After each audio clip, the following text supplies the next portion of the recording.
하나님이 참 기뻐하셨을 것 같아요. 자신의 자녀들이 그 주님의 그 이름을 높이고 또 부활의 주님의 그 엄청난 그 기적에 대해서 감사하고 찬양하는 것, 이 모습이 주님 보시기에 얼마나 아름답겠습니까? 이렇게 주님의 자녀들로서 함께 예배드리고 우리 아버지 되신 하나님을 높이는 이 자리가 너무나 복됩니다. 자, 예수님께서 오신 후에 한 300년 동안이나요, 교회는 크리스마스 절기를 중요하게 여기지 않았습니다. 대신에 옛날 성도들은 교회의 초창기부터 주님이 태어나신 날보다는 예수 그리스도의 부활을 더 중요하게 여겼습니다. 예수님의 부활은 주님께서 이 땅에 오신 구원자 메시아이신 것을 증명해 주는 사건이었기 때문이죠. 그래서 우리도 지난 한 주간 동안 교회에 모여서 부활절 특별 새벽 예배를 드렸습니다. 예수님께서 우리를 대신해서 감당해 주신 그 고난을 기억하면서 신앙과 헌신의 마음을 새롭게 하는 그런 시간이었어요. 또 금요일 저녁에는 예수님께서 십자가에 달려 돌아가신 것을 기억하면서 우리 자녀들과 함께 성금요 예배를 이 자리에서 드렸습니다. 우리 죄인들을 구원하기 위해서 자신의 아들을 희생시키신 그 하나님 아버지의 마음에 대해서 조금이나마 묵상해보는 그런 시간을 가졌습니다. 그리고 오늘은 주님께서 사망의 권세를 이기시고 다시 살아나신 것을 기뻐하면서 이렇게 감격적으로 부활절 감사 예배를 드리고 있습니다. 자, 우리는 실제로 일어난 이 역사적 사실에 근거한 신앙을 소유하고 있는 사람들입니다. 예수 그리스도의 그 부활로 인해서 예수님의 삶과 또 가르치신 그 말씀이 진리다라는 것을 우리가 확인하게 되었습니다. 따라서 우리의 믿음은 예수님의 부활 사건 위에 아주 견고하게 세워져 있다 말할 수 있습니다. 자, 근데 교회를 출석하시기는 해도 예수님의 부활을 아직 믿지 못하는 분들도 계세요. 그렇죠. 죽어서 단단하게 굳어버린 시체가 며칠 후에 다시 살아난다는 것, 이것은 뭐 아무리 생각해도 불가능한 일로 보이기 때문입니다. 자, 부활의 신앙이 특별히 문제가 되는 것은 이 평신도에 한정된 것만은 아닙니다. 그 진보적인 성향을 띠는 신학자들과 목회자들도 예수님의 그 육체적 부활을 믿지 않습니다. 부활절 기간이 되면 예수님이 십자가에 달려 돌아가시고 또 부활하신 것에 대한 TV 프로그램이 많이 상영됩니다. 상당히 흥미롭게 예수님에 대해서 다루는 것 같은 그런 인상을 주죠. 하지만 결국 이 세상적인 TV 프로그램들은요, 예수님의 그 부활에 대하여 부정적인 결론으로 그것을 맺습니다. 예수님의 부활은 옛날 무식한 사람들이 만들어낸 이야기에 지나지 않고 잘 몰라서 현대를 사는 우리들은 이런 호황된 이야기를 심각하게 받아들이지 어렵지 않겠느냐, 그렇게 이 비신앙적인 견해를 표현합니다. 자, 예수님의 부활에 대한 내용은 가장 훌륭한 신앙인들도 믿기 힘든 부분이다, 그렇게 또 이야기합니다. 어느 미국 교회 지도자는요, 예수님께서 실제로 다시 살아나셨는가 아니면 그렇지 않은가 여기 너무 치중하지 말라, 그렇게 이야기를 해요. 부활 그 자체가 중요한 것이 아니고 제자들이 자기의 스승을 잃은 그 슬픔과 절망을 이기고 도리어 희망을 소유하게 된 것, 이게 중요하다, 이렇게 이야기를 합니다. 그러니까 예수님께서 실제로 다시 살아나신 것은 아니고 다만 제자들이 그렇게 믿었을 뿐이다, 그렇게 주장하는 거죠. 여러분, 우리는 부활에 대한 이런 비신앙적인 해석을 거부합니다. 예수님께서는 실제로 십자가 위에 달려서 돌아가셨어요. 로마 군인이 창으로 예수님의 허리를 찔렀을 때에 물과 피가 쏟아져 나왔습니다. 이렇게 주님께서 죽으신 것을 이 로마 병정들이 확인했어요. 그 후에 예수님께서는 무덤에 장사되셨지만은 3일 만에 다시 살아나셨고 여러 차례 자기 제자들에게 나타나셔서 자신이 살아나신 것을 확인시켜 주셨던 것입니다. 사실 이 도마와 같은 몇몇 제자들도 처음에는 예수님의 부활을 의심했습니다. 또 오늘 성경 말씀을 통해서 만나는 이 두 제자도 처음에는 예수님의 부활을 믿지 않고 의심했던 사람들입니다. 다 남자들이죠. 여자분들과는 달리 남자들은 이렇게 무엇이든지 쉽게 받아들이지 않고 의심하는, 일단 의심해보는 그런 경향이 있어요. 저도 그렇습니다. 하지만 주님은 이 제자들에게 자신을 나타내셔서 믿음을 가지도록 해주셨어요. 오늘 말씀을 통해서 예수님의 부활에 대하여 참 견고한 신앙을 우리가 가지고 영생에 대한 그 희망을 마음에 소유하며 살아가시기를 바랍니다. 오늘 본문 말씀을 읽으면서 우리는 지금부터 약 한 2000년 전으로 거슬러 올라갑니다. 여기에 등장하는 이 두 사람은 예수님을 따랐던 사람들이었는데 12제자는 아니고요, 그 외에 그러나 예수님을 따라다녔던 사람입니다. 예수님의 죽음이 이들에게는 크나큰 실망이었다라는 것이 이 스토리의 그 첫 부분에 아주 역력하게 잘 나타납니다. 그래서 누가복음 24장 13절부터 한 줄씩 나눠서 읽어보겠습니다. 그날에 그들 중 둘이 예루살렘에서 25리 되는 엠마오라 하는 마을로 가면서 그들이 서로 이야기하며 문의할 때에 예수께서 가까이 이르러 그들과 동행하시나. 예, 감사합니다. 이 두 제자가 길을 걷던 이날은요, 십자가를 지시고 돌아가셨던 예수님께서 부활하셨던 그 주일 아침이었어요. 이 두 사람은 예루살렘에서 시작해서 한 6, 7마일 정도 떨어져 있는 엠마오라는 마을로 걸어가고 있었습니다. 보통 속도로 걸어서 한 2시간, 3시간 정도면 걸어갈 수 있는 그런 거리죠. 그러니까 와이키키에서 우리 교회 이 거리보다 조금 더 되는 그 정도의 거리입니다. 이 두 사람은 길을 가면서 예수님의 죽음에 대한 참 실망찬 마음을 서로 나누고 있었습니다. 이렇게 침울한 분위기 가운데 터벅터벅 길을 걸어가던 이 두 사람 곁에 언젠가부터 또 다른 한 사람이 가까이 접근해서 걸어가기 시작하는 거예요. 자, 이제는 세 사람이 이제 길을 걷게 됩니다. 이 세 번째 사람은 다른 아닌 부활하신 예수님이셨어요. 하지만 이 두 사람의 눈은 가려져 있어서 이분이 예수님이다라는 것을 알아차리지 못했다라고 합니다. 자, 성경에 보면요, 때로는 천사를 만나서도 그 천사인지도 모르고 알아보지 못하다가 마지막 순간에 천사가 떠날 때에야 알아차렸던 그런 내용들이 나오기도 합니다. 예수님의 경우도 비슷합니다. 영광스러운 몸으로 부활하신 그 예수님의 모습은 이전과 조금 차이가 있었던 것 같아요. 그래서 이 제자들도 부활하신 예수님을 알아보는 데에 죽음의 어려움을 겪었습니다. 이 두 사람은 두 눈을 이렇게 뜨고 있었지만은 예수님을 알아볼 수 있는 능력이 이상하게도 결핍되어 있었어요. 그리고 오늘 이 이야기의 마지막에 가서 이들이 결국 예수님을 알아보게 되었을 때는 예수님께서 갑자기 그들 눈앞에서 사라지신 겁니다. 자, 부활하신 주님은 분명히 육신을 가지고 계셨어요. 영은 아닙니다. 육신으로 가지고 계셨어요. 식사도 하셨어요. 그렇죠? 하지만 그 육신은 이렇게 시간과 공간을 초월하는 그런 특별한 몸이었고, 이 때문에 완전한 몸으로 오셨기 때문에 부활하신 예수님을 제자들이 조금 알아보기 힘들었던 것은 사실입니다. 자, 우리의 인간의 눈은요, 이 영적인 이 부활한 그 몸을 잘 분간하지 못하는 것 같아요. 설사 우리 가운데 지금 예수님께서 앉아 계신다 하더라도 어쩌면 하나님께서 우리의 눈을 열어주지 않으신다면 아마도 예수님을 알아볼 수 없을 것 같다라는 그 생각입니다. 제 생각은. 자, 우리는 이 육신의 눈이 아니라 이 마음의 눈으로 예수님을 만난 사람들입니다. 이것은 바로 하나님이 베푸신 크나큰 은혜시죠. 우리가 눈으로 보지도 못한 그 예수님을 우리는 영으로 믿고 또 사랑하며 따르고 섬깁니다. 이것은 하나님께서 우리의 마음의 눈을 열어주셨기 때문입니다. 예수님을 믿는다는 이 자체만으로도 우리는 이 하나님의 가장 큰 은혜와 기적을 이미 경험한 사람들이다라는 것을 믿고 감사하시기를 바랍니다. 자, 예수님께서는 이 길을 가던 이 두 제자들 가까이 접근하셔서 걸어가시다가 그들에게 말을 거시는 거예요. 야, 너희들이 지금 뭐 중요한 말을 하는 것 같은데 도대체 무슨 말을 하는지 한번 설명을 해봐라. 그렇게 말씀을 하셨어요. 자, 예수님의 말에 이 두 사람은 갑자기 걸음을 멈추었어요. 걸어가다가 딱 정지를 합니다. 네, 그 부분이 17절 이하에 나오는데 제가 한 절 여러분 한 절 읽어주시길 바랍니다. 예수께서 이르시되 너가 길 가면서 서로 주고받고 하는 이야기가 무엇이냐 하시니 두 사람이 슬픈 빛을 띠고 머물러 섰더라.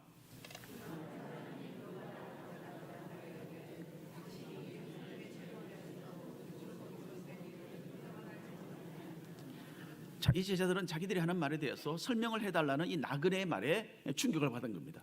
그러니까 가다가 멈춰 선 거죠. 자, 그 며칠 사이에 예루살렘에서 무슨 일이 일어났는지를 모른다는 것은 상상할 수 없는 일이었어요. 꼭 최근에 한국에서 오신 분이 평창 올림픽에 대해서 듣지 못했다라고 하는 것과 마찬가지예요. 그렇죠? 그만큼 유대인들이 예수님을 사로잡아서 십자가에 못 박아 죽인 일은 모든 예루살렘 주민들에게 널리 알려진 그런 사건이었던 겁니다. 그래서 지금 막 자기들과 합류한 이 낯선 사람이 어떻게 예수님의 십자가 사건을 모를 수 있을까 하고 충격을 받고 이 두 사람은 걸음을 멈췄던 거죠.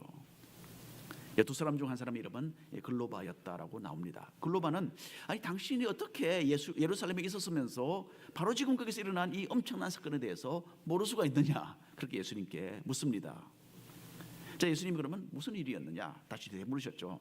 이렇게 질문하신 것은 글로바에게 좀 부족했던 그 신앙적인 부분을 지적해 주시고 나중에는 자신의 누구신지를 드러내시려는 목적에 의한 것이었습니다.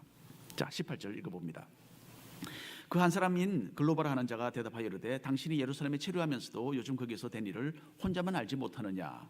이르시되 무슨 일이냐. 이르되 나사렛 예수의 일이니 그는 하나님과 모든 사람 앞에서 말과 일에 능하신 선지자 이거늘 우리 대제사장들과 관리들이 사형 판결에 넘겨주어 십자가에 못 박았느니라. 우리는 이 사람이 이스라엘을 속량할 자라고 바랐노라. 글로바는 이 낯선 사람에게 자기의 그 비통한 마음을 쏟아서 말하기 시작했습니다. 예수님은 하나님이 보내신 능력 있는 선지자로서 모든 이스라엘 백성들의 존경을 받던 분이었다라고 설명하죠. 그리고 예수님을 따르던 자기들은 이 예수님께서 로마 나라의 속박에서 이스라엘 나라를 해방시키실 분이다 라는 그런 어떤 소망을 가지고 있었다라고 이야기합니다. 그런데 이 종교 지도자들이 시기심으로 예수님을 십자가에 못 박아 죽여서 이 모든 일이 이제는 허사로 끝이 나버렸다. 정말 답답하다, 안타깝다, 그렇게 설명을 하고 있습니다. 자, 또 계속해서 21절부터 읽어봅니다. 나눠서 읽겠습니다. 이뿐 아니라 이 일이 일어난 지가 사흘째요.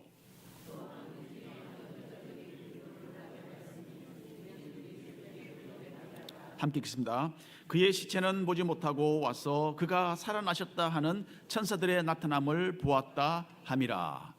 자, 그리고 이제 사흘이 지났다고 이야기하죠. 예수님의 시체는 이제 오도 간 데도 없이 이상하게 분실되었다는 거죠.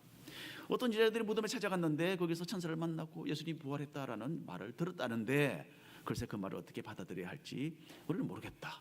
그렇게 말하고 있는 겁니다. 눈으로 보지 못했기 때문에 어떻게 알 수 있겠느냐, 그런 의심에 그 말을 하는 거죠. 자, 여러분, 이 두 제자는 인간적인 차원에서 슬퍼하고 생각하고 토론을 했지만은 예수님이 진정 누구시며 무엇을 위해 오셨는지에 대한 이 영적인 지식이 치명적으로 부족했다라는 겁니다. 예수님은 단순한 선지자가 아니셨죠. 인간으로서 이 땅에 오신 하나님 그분이셨어요. 이 사람들은 자신의 몸으로 인간의 죄를 짊어지시고 죄의 값을 치르기 위해서 온 세상의 구원자로 오셨던 이 예수님을 알지 못했던 겁니다. 무엇보다도 이 제자들은 예수님께서 누누이 말씀하셨던 부활에 대한 그 신앙을 소유하지 못했어요. 예수님 얼마나 많이 자신의 그 죽음과 부활에 대해서 말씀하셨는지 모릅니다. 그리고 3일 만에 부활하실 거라고 여러 번 말씀하셨죠. 이 사람들은 그 생각이 인간적인 사고 방식으로 고정되어 있어서 이 무한하신 하나님의 능력에 대해서는 마음들이 닫혀 있었고, 그래서 천사를 만났다라는 이 여인들의 말도 받아들이지 못했던 겁니다. 예수님은 이 부활의 신앙이 결핍되어서 좌절감에 빠져 있던 이 두 사람에게 계속해서 말씀하십니다. 이르시되 미련하고 선지자들이 말한 모든 것을 마음에 더디 믿는 자들이여, 그리스도가 이런 고난을 받고 자기의 영광에 들어가야 할 것이 아니냐 하시고 이에 모세와 모든 선지자의 글로 시작하여 모든 성경에 쓴 바 자기에 관한 것을 자세히 설명하시니라. 자, 엠마오로 가던 이 두 제자들은 이제 도리어 이 정체불명의 사람으로부터 자기들의 오류를 이제 지적받게 되었죠. 그리고 예수님을 따라다니며 말씀은 들었지만은 깨닫지 못했던 그 부분들을 이 나그네가 이제 차근차근 풀이해주고 예수님에 대해서 설명을 해주는 겁니다. 자, 예수님께서는 이 구약 성경의 여러 부분에 대해서 가지고서 자기에 대한 그 말씀을 하실 수가 있었을 겁니다. 성경에는 예수님에 관련된 예언이요 무려 300여 가지나 기록이 되어 있습니다. 그리고 이 모든 예언이 예수님으로 인해서 성취된 거예요. 어쩌면 예수님은 자신에 관한 내용을 성경 가장 첫 부분에 있는 창세기로부터 시작하셨는지도 모릅니다.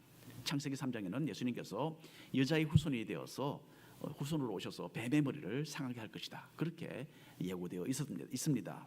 또 창세기 22장에는 하나님께서 아브라함에게 아들 이삭 대신에 숫양 한 마리를 주셔서 번제를 드리도록 한 그런 구절도 나오죠. 이것도 예수님에 대한 어떤 하나의 계시라고 생각할 수도 있습니다.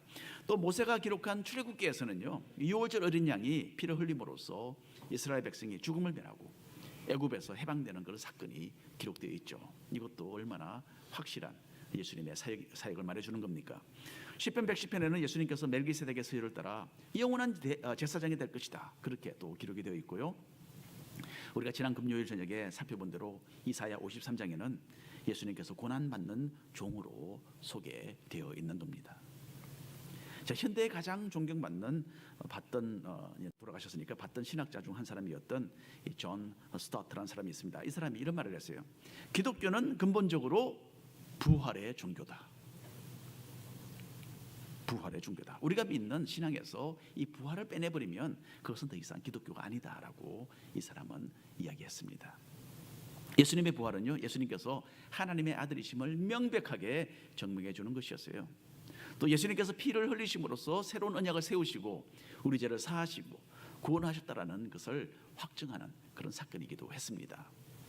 그리고 우리가 죄와 사망의 심판에서 벗어나서 나중에 예수님과 함께 부활해서 하나님의 나라에서 영원히 살게 될 것이다 라는 이 소망도 모두 예수님의 부활에 근거한 것입니다. 여러분, 성도의 삶 속에 예수님의 부활의 신앙이 얼마나 중요한 핵심이 되는지 사도 바울도 이렇게 설명을 했어요. 한 절씩 나눠서 읽겠습니다. 고린도전서에 있는 말씀입니다. 그리스도께서 만일 다시 살아나지 못하셨으면 우리가 전파하는 것도 헛것이요 너희 믿음도 헛것이며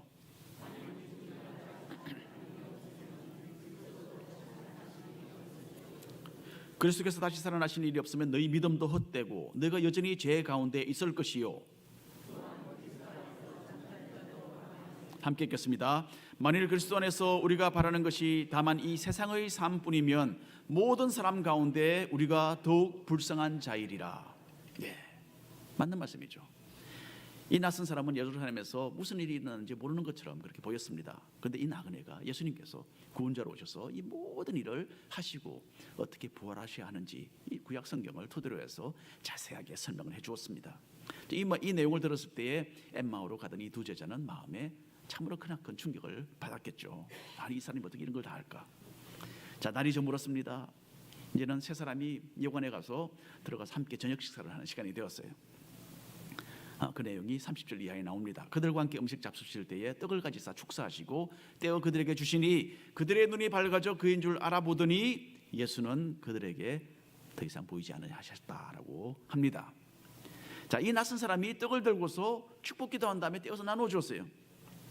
예수님께서 십자가를 지시기 전에 바로 그 전날 밤에 제자들 앞에서 성찬 예식을 인도하셨죠. 바로 그런 모습을 연상시켜주는 순간이었습니다. 바로 이때 이 두 제자는 이분이 바로 예수님이시구나 비로소 알게 되었어요. 지금까지 가려워졌던 그 눈이 이제는 밝아졌고 예수님을 알아보게 되었어요. 그리고 그 순간에 예수님은 제자들의 눈앞에서 사라지셨다라고 합니다. 그리고 그 다음에 이 사람들이 하는 말이 있어요. 32절 이하인데요, 이것도 좀 기니까 나눠서 읽겠습니다. 그들이 서로 말하되 길에서 우리에게 말씀하시고 우리에게 성경을 풀어주실 때에 우리 속에서 마음이 뜨겁지 아니하더냐 하고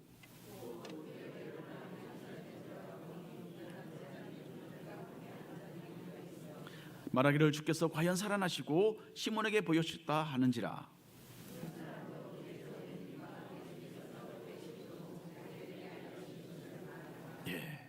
자, 부활하신 예수님께서 이 성경 말씀을 풀이해 주셨을 때에 이 두 제자는 마음이 뜨거워지는 것을 느꼈다라고 합니다. 예수님에 대한 그 신앙이 다시 한번 되살아난 거죠.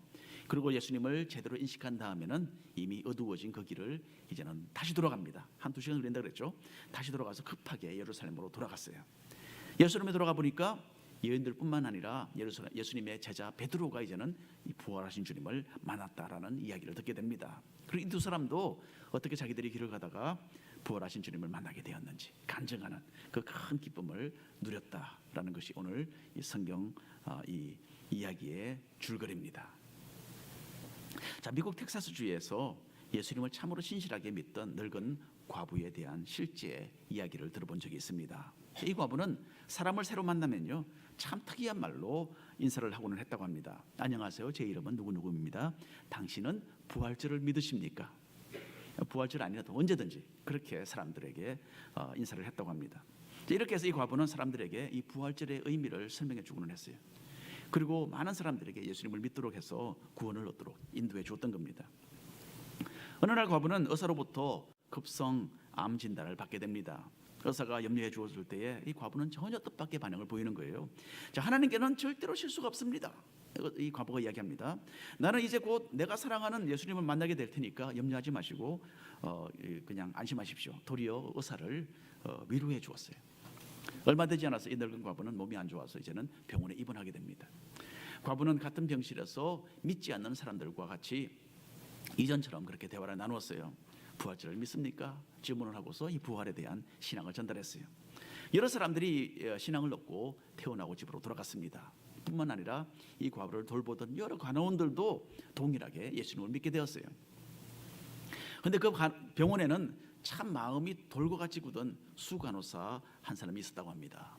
이 간호원은 아주 완강하게 이 과부의 말을 거부했어요. 과부는 어느 날 이 간호원에게 하나님이 당신을 사랑하시고 나도 당신을 사랑합니다. 또 당신을 위해서 기도합니다 라고 말을 했어요. 그랬더니 이 간호원은 나는 관심이 없습니다. 당신 기도 아무런 소용이 없을 테니까 헛수고하지 마시오. 그렇게 대답을 했다고 합니다. 이 말을 듣고 과부는 간호원에게 이렇게 이야기합니다. 당신이 하나님의 딸이 되기 전에는 나를 천국으로 데리고 가지 말아 주세요라고 그렇게 나는 기도했습니다. 이야기했어요. 그러니까 이 말을 듣고 간호원은 그러면 영원히 죽지 않으시겠네. 내가 하나님을 믿는 일은 절대로 없을 테니까요. 그렇게 쏘아붙였다고 합니다. 자, 그 후에 매일 이 간호원이 병실에 들어오면 과부는 하나님이 당신을 사랑합니다. 나도 당신을 사랑합니다. 그리고 아직도 당신을 위해서 기도하고 있어요. 그렇게 말해 주었다고 합니다. 자, 이렇게 몇 주가 지났어요. 그러면서 이 간호원의 마음이 이제는 서서히 녹아내리기 시작합니다. 그리고 간호원에게는 이 과부가 있는 병실을 조금 더 자주 방문하고 싶은 그런 마음이 생기게 된 겁니다. 하루는 수간호사가 과부에게 이렇게 물었어요. 다른 모든 사람에게는 부활절을 믿습니까? 라고 물으면서 왜 나에게는 그렇게 묻지 않으십니까? 근데 과부가 이렇게 대답을 합니다. 사실 여러 번 내가 당신에게 그렇게 묻고 싶었어요. 그런데 하나님께서 간호사님이 부활절에 대해서 먼저 묻기까지 기다리라고 말씀하셨어요. 그러기까지는 말하지 않고 있는데 이제 물어보셨으니까 부활절에 대해서 이제 말씀해 드릴게요. 그러면서 이렇게 해서 늙은 과부는 부활절에 관한 그 성경 말씀을 풀이해서 간호원에게 들려주었다고 합니다. 그리고 수간호사는 그 자리에서 머리를 숙이고 예수님을 영접했습니다. 며칠이 지나서 부활절 아침이 되었어요. 수간호사는 꽃을 하나 사서 과부의 병실에 찾아왔습니다. 그리고는 그 방 안에서 늙은 과부가 죽어 있는 것을 발견했어요. 과부는 성경책을 펼쳐놓고 읽다가 죽었습니다. 과부의 손가락은 요한계시록 21장에 놓여져 있었다고 합니다. 요한계시록 21장에 있는 말씀 중에 이런 말씀이 있어요. 모든 눈물을 그 눈에서 닦아주시니 다시는 사망이 없고 애통하는 것이나 곡하는 것이나 아픈 것이 다시 있지 아니하리니 처음 것들이 다 지나갔습니다. 자, 이 간호사는 과부의 그 모습을 한번 내려다보고 위를 우러러 보았다고 합니다. 그리고 자신의 눈에서 흐르는 그 눈물과 함께 과부를 생각하면서 이렇게 말했습니다. Happy Easter. 그렇죠? 이 수간호사는 병실을 나와서 바깥에 간호사 학생 두 사람이 의자에 앉아 있는 것을 보고 다가갔습니다. 잠시 미소를 띄우면서 이렇게 말했어요. 안녕하세요. 제 이름은 누구누구입니다. 두 분은 부활절을 믿으세요. 자, 이 이야기는요, 텍사스에 있는 병원에서 그 늙은 과부의 담당 의사가 전해준 실제 이야기입니다. 예수님의 부활에 대해서 믿음이 없었던 그 엠마오로 가던 두 제자, 가는 길에 예수님의 그 부활하신 예수님을 만나게 되었죠. 그리고는 곧바로 예루살렘으로 돌아가서 이 부활의 주님을 전했습니다. 이와 같이 이 늙은 과부를 통해서 부활절에 대한 내용을 듣고 주님을 만났던 이 수간호사, 이 사람도 곧바로 예수님을 전하는 사람이 되었어요. 영원한 소망을 주시고 영원한 천국으로 이끌어가시는, 정말 다시는 눈물과 한숨과 애통과 또 사망이 없는 그 좋은 곳으로 우리를 이끌어가시는 그 부활의 주님을 전하는 사람이 된 겁니다. 자, 부활의 주님을 만난 사람들은 이렇게 이 부활의 기쁜 소식을 전하게 되어 있어요. 성탄의 기쁨을 사람들과 함께 나누듯이 메리 크리스마스 하면서, 그렇죠? 이 그리스도의 부활의 소식도 전하시는 여러분 되시기를 바랍니다. 기도합니다. 주 하나님 아버지, 우리에게 이 부활의 주님으로 인하여서 마음이